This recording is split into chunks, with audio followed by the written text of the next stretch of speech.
Hey everybody, I'm Connor, that's Doug, and this is the Bethel School District Presents podcast, and we have a fantastic show for you this week. We do, and Connor, I have a little something special I prepared for you and our listeners. I really think you're going to enjoy it. I had the opportunity to talk about podcasting with fourth graders at Expedition Elementary School recently.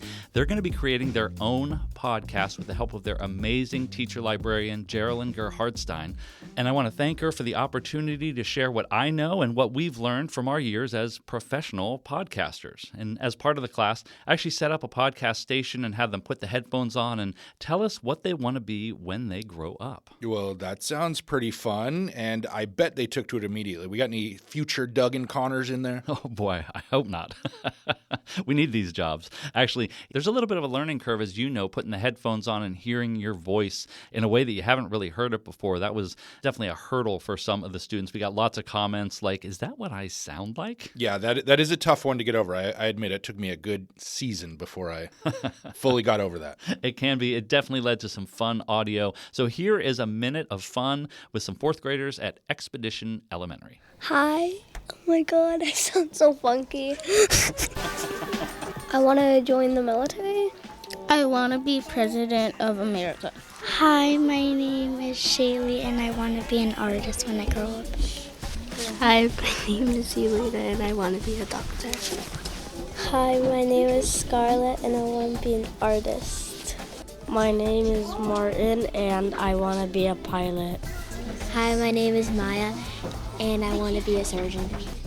My name is Seema, and I want to be an artist when I grow up. Hi, my name is Sergio, and I want to be, well, I don't know what I want to be, but all right. Hi, my name is Shania, and I want to be a YouTuber. Hi, my name is Trisha, and I want to be an actor.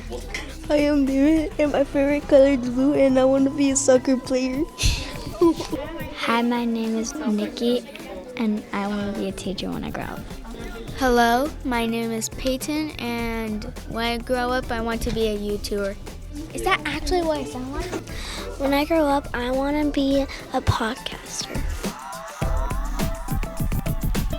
Wow, love it. I'm looking forward to hearing some of their podcasts in the future. I am too, and hopefully we'll be able to share some of them with our listeners in the coming months. Well, it's great hearing students thinking about future careers, even from fourth graders. Absolutely, and that leads us to our topic of the day, and that is college and career readiness. Now, we've done podcasts before talking with teachers and students and even the superintendent about what it means for our students to be college and career ready. It's a major component of our district's strategic plan, and learning those success skills happens all through a student's life, from preschool all the way through high school. At a recent school board meeting, our director of assessment and highly capable Brian Loffer spoke to the school board about a number of different areas in our annual strategic plan data review. This is all public information. You can find the data dashboard on our website. Just visit bethelsd.org and click on About Our District. And Brian's presentation covered a ton of ground, including state test scores and our panorama survey that gives us insights into things like student sense of belonging.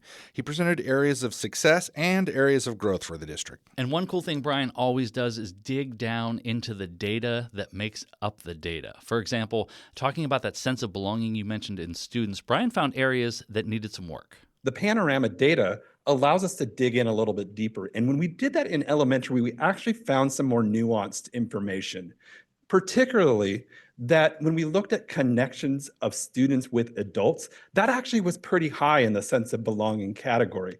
It was the respect from students, that student-to-student relationships, that actually was the low part of sense of belonging for those elementary students, which leads to us areas for focus, that if we want to improve student sense of belonging at the elementary, we have to look at the student-to-student relationships. That was a really telling thing that data helped us see. And the thing I like was anytime he pointed out an area of growth, he showed us how the district was already addressing the issue. That's one thing we do really well here in Bethel. We don't only collect the data, we act on it. And some of that happens with professional development for our staff. One of the days of the State Professional Learning Day was focused entirely with the theme of social emotional learning. In addition, behavior teams from every single school participated in a workshop with the Hannigans, and it's going to be ongoing as they work to develop those behavior plans at the schools. And Character Strong curriculum is being implemented across our secondary schools for social emotional learning. It is really good to see the action that follows the issue, and that's why the data is reviewed annually with the school board, so we can track our progress over time and see if we are indeed solving the problems with the solutions that we've come up with. So as we mentioned today, we're talking about college and career readiness, and it's actually goal 5 in our district's strategic plan. There's 2 pieces we're talking about. The first is graduation rates. And when we're talking graduation rates, for comparison's sake, one thing we always look at, all districts look at this, is the state's graduation rate. For 2023, the overall state graduation rate is 83.6%. And here in Bethel, we are high above that, now sitting at 90%. Breaking that down by school, we've got Spanaway Lake High School at 87.4%, Bethel High at 91.8%, and GK at 92.6%. And those are just our 4-year graduation rates. But here in Bethel, we don't give up on students after just those 4 years of high school. We know just how important it is to have that high school diploma. And with programs like the Bethel Acceleration Academy, we track a student's progress up to 7 years, a 7-year graduation rate, to get as many students their high school diploma as possible so they can be successful after graduation. And speaking of post-graduation success, another stat we track is the number of students who go on to college after graduation. Now, Connor, college isn't in everyone's plans, though. Yes, I did misspeak there. What we actually track is any form of post-high school education, be it technical program, certification, 2 or 4-year degrees, basically putting a cherry on top of that high school diploma and adding to your marketability. Because you're right, not every student wants or needs to go to a 4-year college. But the data is clear that adding to your high school diploma in some way is going to add to your income over the course of your life. And here's Brian with the numbers. Every spring, the Educational Research and Data Center produces a study that looks at this very question across Washington State. Now, the data is a little bit old, or there's a lag time in the data, because we have to see if the kids actually go to the schools and if they're there, and we look at throughout the whole first year there. So the most recent data we have is for the class of 2022. So how did the class of 2022 do?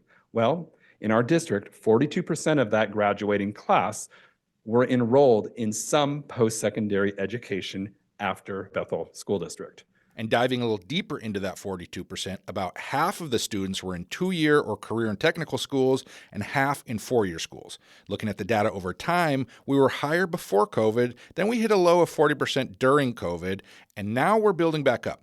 But we haven't been over 50% in the past 10 years. As we said before, one of the cool things about the data is you can drill down to student groups, so male versus female students, different ethnic groups. Like Brian said during his presentation, if you dig deep enough, every number is made up of other numbers. I don't want to think about that too much, Connor. I'm not a mathematician, but Brian definitely loves the data. Here he is again. One of the biggest disparities was the students who had less than a 3.0 GPA compared right underneath it there to the students that had above a 3.0 GPA. That is huge, and grades matter. And that's something that you can see about doors being opened based on grades in their school. So that's something that at our high schools we're really looking at. So Brian was referring to a chart, and let's dig into those numbers a little bit. Only 24% of students with less than a 3.0 GPA went on to some form of post-secondary schooling. Compare that to 67% of the students who had a 3.0 or above. That might sound like a no-brainer, but for us, it's a call to make more students stay engaged and motivated while they're in high school. Here's Brian with a few more groups where we have work to do. Other groups of note, though, are bilingual, students in the free and reduced lunch program, male students, all had a lower percent of attendance and enrollment in post-secondary. So how has this data led us to action? Last year, we worked with the ABL group that had a grant, and they did a transcript study and consultation with our secondary leadership teams. We found in that transcript study that a lot of our kids weren't necessarily enrolled in courses that were preparing them for post-secondary success, be it career or post-secondary colleges. So that led us to develop a Career and College Readiness Academy last year. 4 times, all of our secondary administrators met together to review that ABL data, but more importantly, were guided in the development of short and long-term action plannings to address that issue. Now that we're focusing on that, we needed a new data dashboard to be measuring our kids now enrolling in courses that we know to prepare them better for career or post-secondary college enrollment. So we do have that, and that's actually part of the strategic plan measure 4A. Finally, this has reached our curriculum review team. As we approve or look at new courses in development for high school, we have a new lens.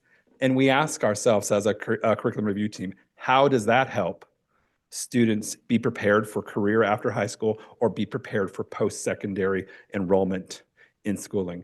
And that is a lens that we need to be looking at, all the new courses that we add. So obviously, ensuring that we're preparing students for college and career success is a big job, and there's no quick fix. It's definitely all hands on deck. We're incredibly thankful to all our teachers and staff who are doing their part each and every day, and also to Brian and the administrative staff that are looking for ways to improve and grow as a district so we can continue to offer our students here the absolute very best. Well, thank you everyone for joining us this week. Once again, if you're enjoying the show, take a moment to smash that like button, comment, subscribe, and share the show with someone you love. We'll be back next week to chat with one of our incredible school social workers. Until then, have a great week.